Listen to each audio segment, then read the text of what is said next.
Después de esto, Pablo se dirigió a Cesarea y de allí a Tarso, a su tierra natal.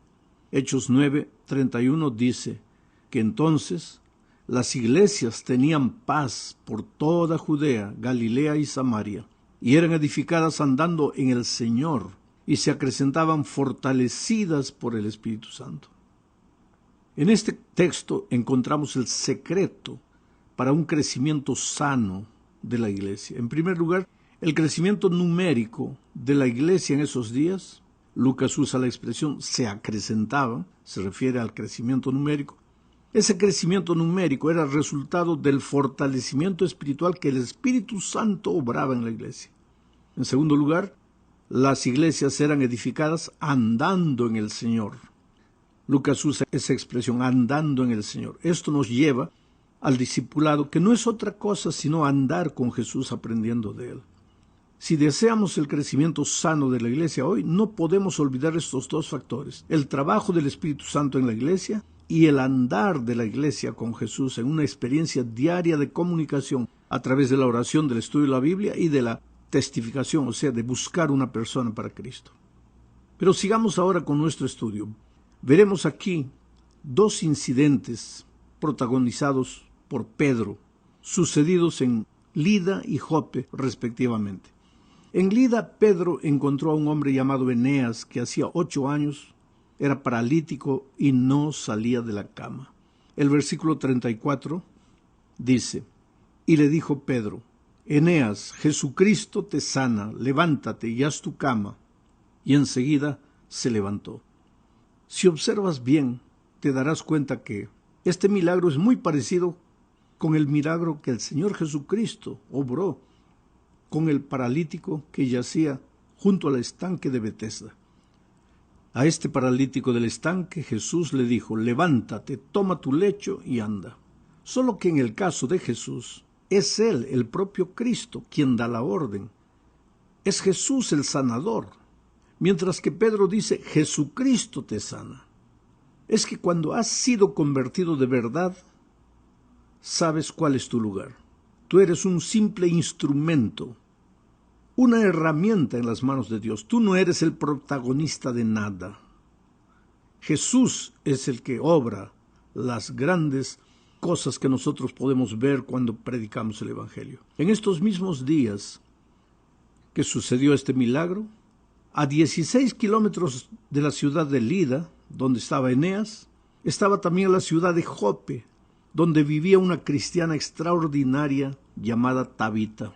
Hechos 9:36 relata este incidente de la siguiente manera: había entonces en Jope una discípula llamada Tabita, que traducido quiere decir Dorcas. Esta abundaba en buenas obras y en limosnas que hacía. Percibe el verbo abundar que usa Lucas. Tabita abundaba, estaba llena de, tenía plenitud, riqueza. ¿Pero de qué? De buenas obras y de las limosnas que hacía. Tabita era pues una creyente con un corazón generoso hacia los desamparados, específicamente hacia las viudas. En la cultura de aquellos días, las viudas generalmente eran mujeres que estaban en el desamparo, pero Tabita salía de la teoría del Evangelio y entraba en la practicidad del mensaje. Al mirar a Tabita, las viudas veían un ejemplo vivo de lo que significa ser un discípulo de Cristo. Y ese discípulo de Cristo estaría resumido en 2 palabras: fe y amor, teoría y práctica. Así viven los discípulos de Cristo, o sea, los que andan con Él en una experiencia diaria de aprendizaje no pueden quedarse en la teoría maravillosa del Evangelio, sino que tienen que entrar en la vida y tienen que no solamente predicar el amor, sino vivir y practicar el amor. Bueno, lo cierto es que Tabita falleció, porque mientras vivamos en este mundo el dolor y la muerte también tocarán a los siervos de Dios. Pero en aquella ocasión, los hermanos de Jope, donde vivía Tabita, llamaron a Pedro, que se encontraba en Lida, ya dijimos cerca, menos de 20 kilómetros, y Pedro se dirigió a Jope. Allí una vez más operó el milagro de la resurrección de Tabita, porque en Lida había operado el milagro de del paralítico Eneas haciéndolo andar. Ahora aquí en Jope, el milagro de la resurrección de Dorcas, Tabita. La pregunta que deberíamos hacernos es tal vez, ¿por qué en aquellos días habían tantos milagros y hoy no hay? Pues por una simple razón, la iglesia cristiana estaba naciendo y Dios sabía que la gente necesitaba ver el poder de Cristo de modo asombroso para llamar la atención. El resultado de esos milagros era que muchos se convertían y la iglesia crecía. Y yo tengo seguridad que en los últimos días, como dice la promesa de Joel 2, también los jóvenes verán visiones, los ancianos. La iglesia obrará maravillas, tanto en el nacimiento de la iglesia cristiana cuanto al fin será así, porque el Espíritu hará grandes cosas al principio de nuestra historia para que la iglesia comenzara y al final para que la iglesia termine su misión. Vamos ahora a la segunda parte de este estudio. Aquí veremos lo que sucedió en la casa de un gentil llamado Cornelio.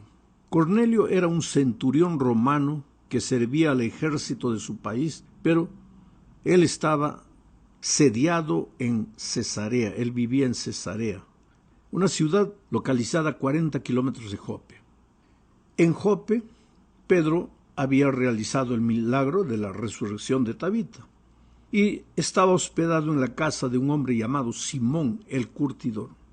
Hechos 10, versículos 1 y 2 describe a Cornelio de la siguiente manera. Había en Cesarea un hombre llamado Cornelio, centurión de la compañía llamada la Italiana, piadoso y temeroso de Dios con toda su casa, y que hacía muchas limosnas al pueblo y oraba a Dios siempre. En otras palabras, Cornelio no era judío, no era cristiano, pero era un hombre temeroso de Dios y vivía el evangelio práctico aún sin conocer a Jesús. Pero Dios tiene un plan para cada vida y Dios tenía un plan para la vida de Cornelio. Por eso, mientras él estaba orando, le dio una visión. Las cosas grandes de Dios siempre suceden cuando su pueblo está en oración, cuando vives una experiencia de oración. El ángel del Señor pues le ordenó a Cornelio que mandara llamar a Pedro, que se encontraba en Jope. Ahora mira cómo son las cosas divinas. Pedro también al mismo tiempo recibió una visión. Era mediodía, Pedro estaba en Jope, estaba orando también y de pronto tuvo una visión. Vio una sábana blanca que bajaba del cielo trayendo todo tipo de animales inmundos y recibió la orden divina: levántate, mata y come. Ahora, Pedro conocía la palabra de Dios y sabía que había animales limpios que se podía comer y animales inmundos que no se podía comer. Por eso la orden que recibiera en la visión le pareció extraña y reclamó con Dios, claro. Pero el Señor le respondió lo que está registrado en Hechos capítulo 10. Pero el Señor le respondió diciendo: lo que Dios limpió, no lo llames tú inmundo. Esta orden de comer esos animales inmundos se repitió 3 veces. Ahora, hay muchos cristianos que toman este texto para afirmar que se puede comer todo tipo de carnes, pero el tema del capítulo 10 de Hechos no es acerca de las carnes que se pueden comer o no.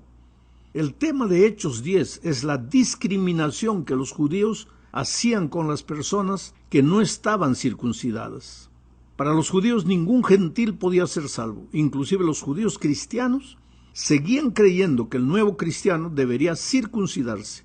El texto es claro: cuando Pedro aceptó la invitación de los hombres enviados por Cornelio y fue a Cesarea, le dijo al centurión lo que está en Hechos 10:28. Voy a leer. Y les dijo: vosotros sabéis cuán abominable es para un varón judío juntarse o acercarse a un extranjero, pero a mí me ha mostrado Dios que a ningún hombre llame común o inmundo. Con esta declaración te das cuenta que la visión de los animales limpios e inmundos no era para enseñar algo nuevo sobre alimentación, sino para romper el prejuicio contra los gentiles, a quienes los judíos los llamaban de inmundos. Cuando Dios dijo: no llames inmundo a lo que yo limpié, no se estaba refiriendo a la carne, sino se estaba refiriendo a los gentiles, a quienes los judíos les llamaban de inmundos. Vamos ahora a la tercera parte de este comentario. Veremos algo sobre el don del Espíritu. Leamos el relato registrado en Hechos capítulo 10 versículos 44 y 45. Mientras aún hablaba Pedro estas palabras, el Espíritu Santo cayó sobre todos los que oían el discurso.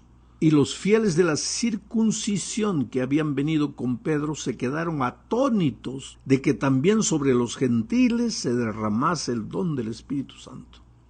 Sabes, para entender este texto y el porqué de la sorpresa de los cristianos circuncidados, o sea, de los judíos, cristianos judíos, por qué ellos se quedaron sorprendidos al ver que el Espíritu Santo bajó también sobre los gentiles, es necesario entender el contexto. En el Antiguo Testamento es claro el mensaje de que Dios había levantado al pueblo de Israel para ser una bendición para el mundo de sus días. Todo comenzó cuando Dios llamó a Abraham y le dijo en Génesis 12, 1 al 3 lo siguiente: pero Jehová había dicho a Abraham: vete de tu tierra y de tu parentela y de la casa de tu padre a la tierra que te mostraré, y haré de ti una nación grande y te bendeciré y engrandeceré tu nombre y serás bendición. Bendeciré a los que te bendijeren y a los que te maldijeren maldeciré, y serán benditas en ti todas las familias de la tierra. Esto nos prueba, queridos, que Israel era la iglesia de Dios. Era el pueblo de Dios a través del cual el mundo entero debería conocer a Dios. Y serán benditas en ti todas las naciones de la tierra, le había dicho Dios a Abraham. Pero Israel se concentró en sí mismo. Se volvió un pueblo egoísta. Se deleitó con el mensaje bíblico solo para ellos. No cumplió con la misión para la que Dios lo había establecido. Entonces vino la tragedia y la nación fue cautiva. Pero Dios les había prometido un Mesías libertador. Infelizmente, cuando Jesús vino, ellos no lo recibieron. Entonces Dios levanta un Israel espiritual con todos aquellos que sí aceptaron a Jesús. Juan 1, 11 y 12 dice: a lo suyo vino, y los suyos no lo recibieron. Mas a todos los que le recibieron, a los que creen en su nombre, les dio potestad de ser hechos hijos de Dios. Sabes, muchos judíos aceptaron a Cristo, pero nunca se desvencijaron de la idea de que el pueblo de Israel, como nación, había dejado de ser la iglesia de Dios. Porque gentiles también aceptaron a Cristo y pasaron a ser ahora el pueblo de Dios. Pero los judíos no entendieron eso. Por eso los judíos cristianos exigían que todo aquel que desease ser cristiano debería primero circuncidarse. Y ahora, en este incidente del descenso del Espíritu Santo, los judíos cristianos quedan asombrados de cómo el Espíritu Santo descendía también sobre los que ellos consideraban gentiles. Pero había llegado el momento de entender, aunque eso les fuera doloroso. No fue fácil cuando los hermanos en Jerusalén se enteraron de lo que había sucedido en Cesarea, que el Espíritu Santo había descendido sobre los gentiles. Criticaron a Pedro, pero Pedro les relató lo sucedido en Cesarea, lo de Cornelio y todo eso, y completó diciendo lo que está en Hechos 11, 17 y 18. Y cuando comenzó a hablar, cayó el Espíritu Santo sobre ellos también, como sobre nosotros al principio. Entonces me acordé de lo dicho por el Señor cuando dijo: Juan ciertamente bautizó en agua, mas vosotros seréis bautizados con el Espíritu Santo. Si Dios pues les concedió también el mismo don que a nosotros que hemos creído en el Señor Jesucristo, ¿quién era yo que pudiese estorbar a Dios?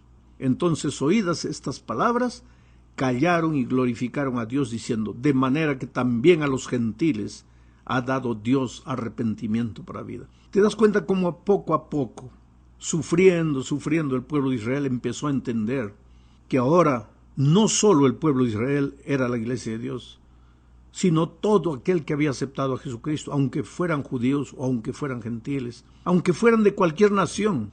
Todos los que aceptaban a Jesús ahora pasaban a formar parte del pueblo de Dios. En la cuarta parte estudiaremos lo que sucedió en la iglesia de Antioquía. Fue aquí que las personas llamaron a los discípulos cristianos por primera vez. En esta parte del capítulo 11, a partir del versículo 19, Lucas, el autor de Hechos, hace una interrupción de su relato acerca del ministerio de Pedro y relata lo que sucedió después del apedreamiento de Esteban en el capítulo 7.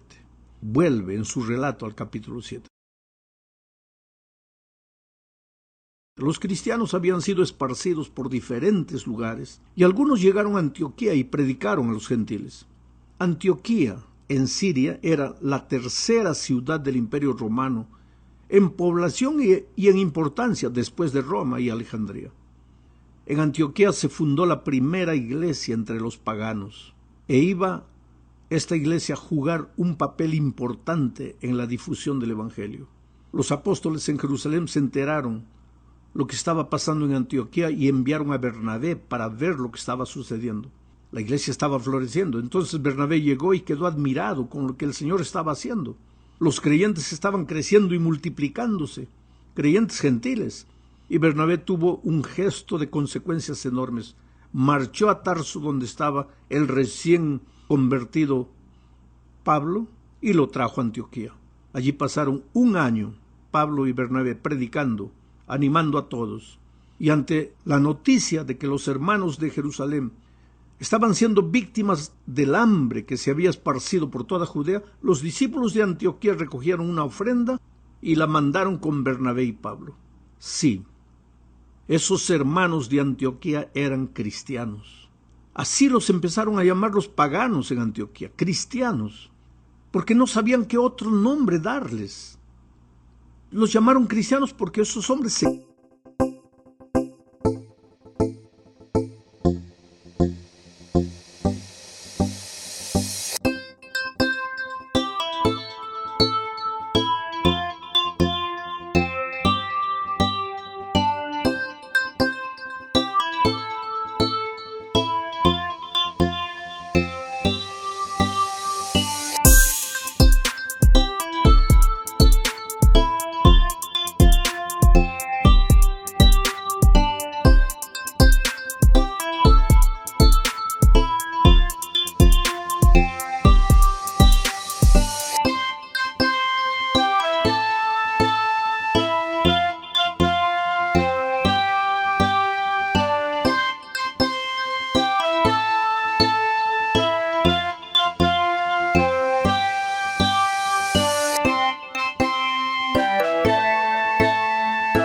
seguían a Jesús, el Cristo.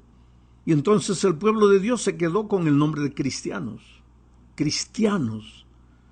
Los hermanos en Antioquía no se llamaron cristianos a sí mismos.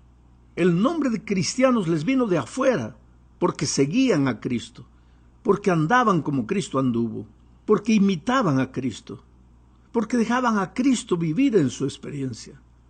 Cristiano es lo más serio que se puede ser en este mundo. Cristiano es el nombre que con más orgullo se puede pronunciar. Cristiano debe ser el sello que marcará nuestro féretro el día que descansemos. Pero cristiano es también el título más comprometedor que ostentamos. O seguimos las huellas de Cristo o traicionamos nuestro propio nombre. Que Dios nos ayude a ser buenos cristianos. Llegamos al fin de esta lección hablando un poco de la persecución promovida por Herodes. Hechos capítulo 12, 1 al 3 dice: en aquel mismo tiempo el rey Herodes echó mano a algunos de la iglesia para maltratarles y mató a espada a Jacobo, hermano de Juan. Y viendo que esto había agradado a los judíos, procedió a prender también a Pedro. Eran entonces los días de los panes sin levadura. Sabes, este texto describe un periodo de persecución promovido por el rey.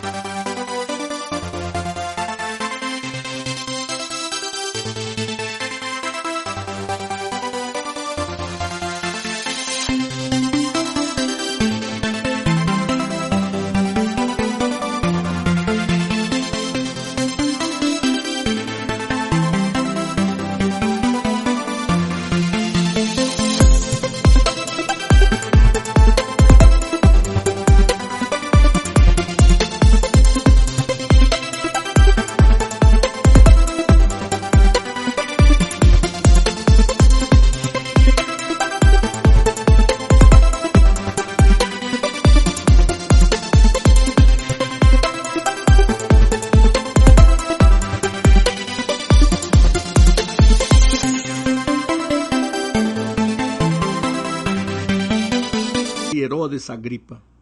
Alguien ha dicho que la sangre de los mártires fue la simiente de la iglesia.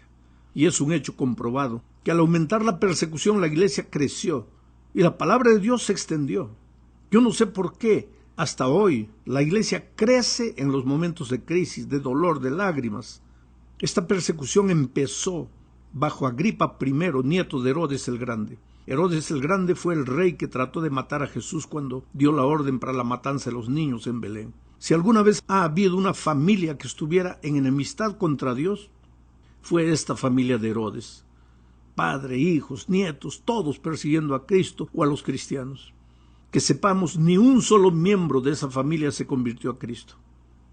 Hasta aquí, la persecución contra la iglesia había sido promovida mayormente por los líderes religiosos y especialmente los saduceos, pero a partir de este momento surgió la persecución que pasó a la esfera del gobierno. Quizá Herodes hizo esto para tratar de ganarse el favor de ciertas personas y sectores influyentes, no sé. Lo que sabemos es que Herodes comenzó a perseguir a algunos de la iglesia. Desencadenó una persecución brutal y despiadada